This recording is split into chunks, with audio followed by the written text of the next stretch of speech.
Alright, time for some Christmas advice. This time we're talking stocking stuffers. Now, tradition dictates that proper stuffing should consist of bread, onions, celery, and turkey juices, and should be cooked to an internal temperature of 165 degrees Fahrenheit, but tradition is for old people, and old people are lame. Plus, it makes the stocking displeasingly moist. If you want to stick with food, consider something less wet, like potato flakes, or at the very least more viscous, like mayonnaise. Or for the really daring, fill the stocking with candy.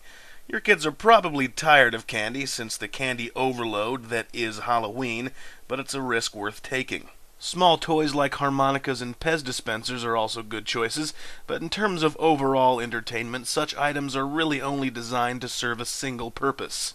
The ultimate toy? Some rocks. You can launch them like projectiles, you can stack them on top of each other, or next to each other.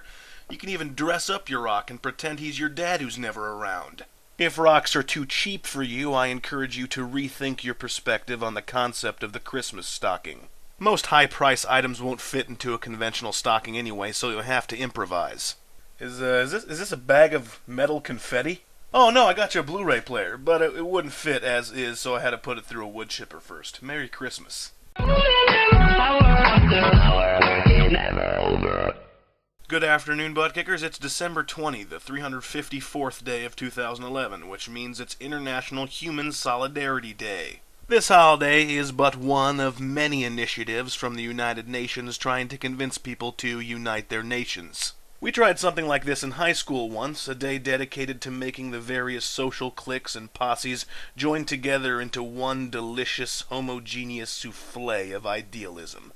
Nerds whose necks sag with the weight of their mighty brains had to endure the apish company of the unibrowed jocks. On the other hand, the jocks, who had figured out a flawed but effective method for communicating with a series of grunts and points, had to spend time with the annoyingly literate nerds. They think they so cool with all they big words, like poultry. That word too big. Makes Zack's brain hurt. Zack smash! The social life of the cheerleaders and similarly slutty girls turned positively anemic around the band kids. And the band kids, who had grown accustomed to doing something in order to gain societal headway, could only sit puzzled in the midst of the undeservedly popular. On the one hand, this girl is a stupid bimbo. But on the other hand, I can see 30% of her undergarments, and am therefore obligated to find her somewhat interesting.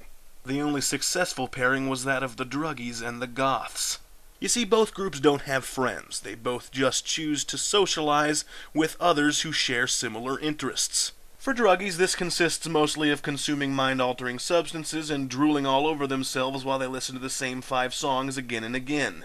And for goths, it's wearing black and hating everyone and everything and smoking unfiltered cigarettes and denying their obvious homosexuality and, yes, listening to the same 5 songs again and again. So the druggies and the goths pretty much did the same things they always did, only now adjacent to each other. And as you may have been able to guess, this didn't actually happen to my high school, but that's not the point. The point is... well, I forgot the point. It had something to do with altruism and acceptance versus tolerance. I don't know. Look, fashion your own point, okay? You expect me to do all the work? Until tomorrow, I'm Griff, and I'm still talking.